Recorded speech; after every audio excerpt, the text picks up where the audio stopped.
महाराज जिस दिन आपने शिव का व्रत रखा, 16 सोमवार, संकट सोमवार आदि का रखा, तो शिव महापुराण की कथा कहती है कि उसी दिन अगर आपने वृक्ष से बेलपत्री को उतारा, शंकर को चढ़ाया, तो आपका वो उस दिन का व्रत खंडित हो जाता है। ध्यान दीजिए, 16 सोमवार हो, संकट सोमवार हो, शिवरात्रि हो, जितने भी भगवान शंकर के हम पूजन करते हैं या कोई विशेष उत्सव हम शंकर का कर रहे हैं, तो उस दिन बेलपत्र को नहीं उतारा जाता। बेलपत्र को एक दिन पहले उतारना चाहिए।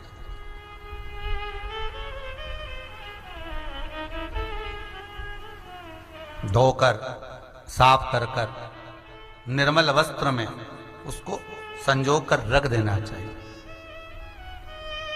कब? एक रात्रि पहले। क्यों रखते हैं? शिव महापुराण की कथा कहती है जिस घर में बेलपत्र रखा होता है पूजन के लिए, बेलपत्र इंतजार करता है शिव के लिए महाराज, तो वो बेलपत्र शंकर को पाने के लिए कामना करता है। और जो जीव उद्यापन कर रहा है, संकट सोमवार, 16 सोमवार, पशुपति व्रत कर रहा है या शिव की आराधना कर रहा है, बेलपत्र शंकर को अति प्रिय है, तो ये बेलपत्र रात भर, क्योंकि शास्त्र कहता है, शिव महापुराण, स्कंद पुराण, लिंग पुराण, नर्मदा पुराण, पद्म पुराण, अग्नि पुराण, सारी पुराणों में एक चीज लिखी होती है कि आप भगवान का कोई भी उद्यापन करें, कोई भी व्रत करें, तो उससे पहले भगवान का कीर्तन करें। लिखा है कि नहीं लिखा? पढ़कर देखना, हर पुराण में मिल जाएगा कि रात्रि को कीर्तन करें, रात्रि को सत्संग करें, भजन करें। अब आप में से कितने लोग हैं जो रात भर कीर्तन करते हैं? एक रात्रि पहले नहीं करते ना। तो बेलपत्र जो उतार कर हम रखते हैं, वो बेलपत्र रात भर भगवान शिव की आराधना करता है कि इस नारी ने मुझे तैयार करा है शंकर को समर्पित करने के लिए। बाबा ओघड़दानी से कल मैं मिलूंगी और इसकी जो मनोकामना है ना, मैं शिव पर चढ़ते से पूरी करवा दूंगी। इसलिए बेलपत्र एक रात्रि पहले उतारा जाता।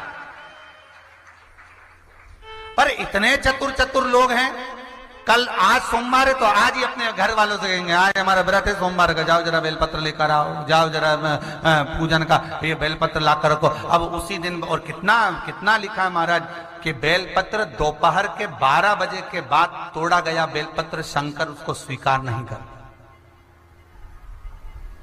शिव उसको नहीं ग्रहण करता। कितनी बजे? दोपहर के 12 बजे के बाद जो बेलपत्र उतारा जाता है, तोड़ा जाता है वृक्ष पे से, शिव उसको नहीं लेता।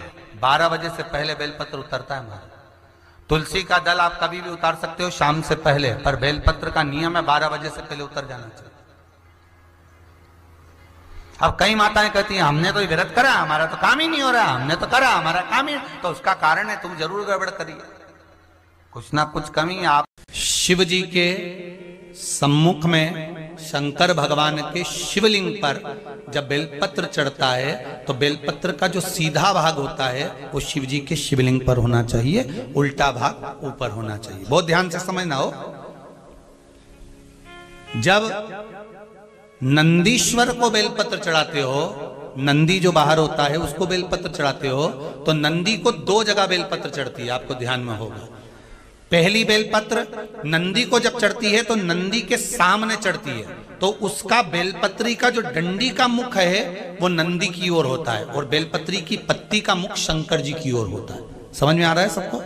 डंडी का मुख, जैसे नंदी ऐसे बैठा है तो डंडी का मुख नंदी की ओर होगा, पत्ती का मुख शिव के, और ये सीधी की सीधी नंदी के सामने नीचे रखा जाती है, नंदी के सम्मुख। और एक बेलपत्र जब नंदी के ऊपर चढ़ती है तो डंडी का मुख शिव जी के ऊपर होता है, और इस पत्ती का मुख नंदी के सिर पर नंदी की ओर होता है। ये दोनों में बहुत अंतर है महाराज।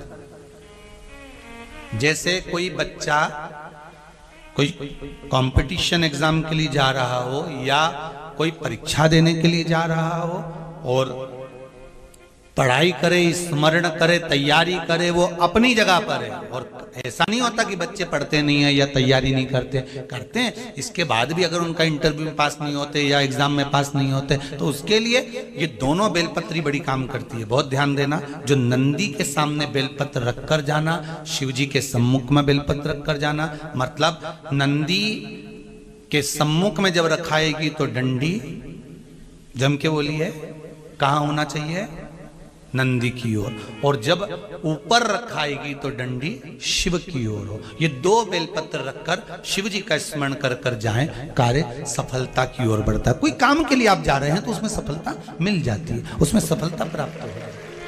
शिव जी को बेलपत्र चढ़ा रहे हो, जो चिकना भाग है सीधा भाग शिव जी के ऊपर, शंकर भगवान के ऊपर।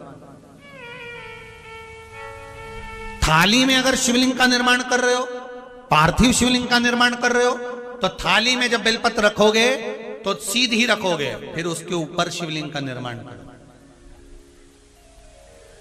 अगर आप निर्माण करते हैं पार्थिव शिवलिंग का और बनाते हैं बेलपत्र का, बोलो सही है कि गलत है? प्रतिदिन बेलपत्र खाओगे शंकर मंदिर की तो मुख में कई बार छाले भी पड़ जाते हैं। सत्य है कि गलत है? शिव महापुराण की कथा कहती है अति सर्वस्व वर्जते। आपको अगर बेलपत्र खाना है, हफ्ते में 2 खाओ, हफ्ते में 3 खाओ। मुंह में अगर छार छार हो रहा है, छाले पड़ रहे हैं, तो बेलपत्र को, शिव जी की चढ़ी हुई बेलपत्र को सुखाकर चूरा बनाकर इतनी सी चुटकी भर खा लिए, पानी पी लिया।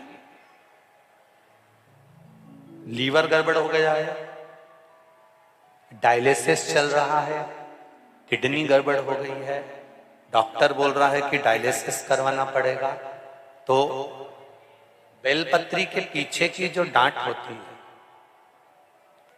जिसको आप लोग तोड़ के फेंक देते हैं, वो बेलपत्री के पीछे की जो डांट है, ये ब्रह्मा विष्णु महेश, समझ में आ रहा है आप लोगों को? बीच में जो डंडी दिख रही है आपको, इसके बीच में बड़ी पत्ती और 2 पत्ती के बीच में जो खाली जगह है, ये खाली जो डंडी है, इसमें 33 कोटि देवी देवताओं का स्थान होता है। किसका स्थान है? 33 कोटि देवी देवताओं।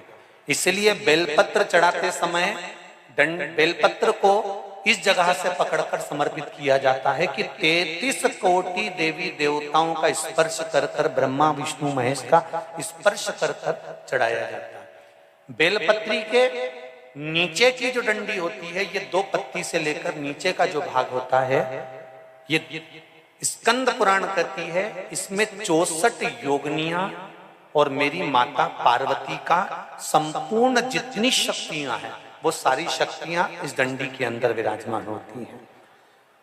इस डंडी के पीछे गोखरू होता है, जिसको माताएं तोड़ देती हैं। वो जो टूटा हुआ गोखरू रहता है, उसमें भगवान शंकर के प्रत्येक गण का भाव रहता है। इनका काम क्या रहता है? जब शरीर में किसी व्यक्ति के जीवन में जब दुख, तकलीफ या रोग बढ़ता है, तो वो गोखरू जो नीचे का रहता है, वो टूटा हुआ गोखरू अशोक सुंदरी वाली जगह पर चढ़ाकर हफ्ते में 2 बार उसको चबा चबा कर अगर खा लिया जाए तो डायलिसिस की जरूरत नहीं पड़ती, डायलिसिस छूट जाता है, लीवर और किडनी काम करना प्रारंभ कर देते। और अच्छे से सुन लेना, अभी की अभी घर जाकर शुगर की जांच करना। शुगर कितनी भी हाई जा रही होगी, बेलपत्री के नीचे का गोखरू टूटा हुआ अशोक सुंदरी पर चढ़ाकर खाकर 5 से 7 मिनट मुंह में रख लीजिए और उसके बाद शुगर की जांच कर लीजिए, शुगर लेवल में मिलना प्रारंभ हो जाए।